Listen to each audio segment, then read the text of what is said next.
amor. Ela destrói, velho. Lá pelas bandas do Mato Grosso, moça simples, meiga e virginal, homem viajante, doutor e apaixonado.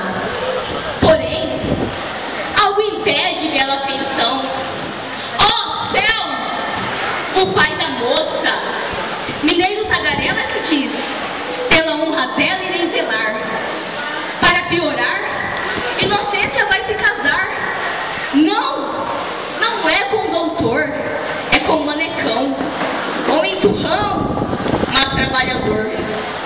Nessas terras de cerrado, um alemão chegou. Abriu o olho, seu Pereira, sem estranho de olho na moça. A moça se envergonhou, com ciúme Cirino ficou. Passou-se um tempo, tudo dificultou-se. Como sofre esse homem por um amor impossível?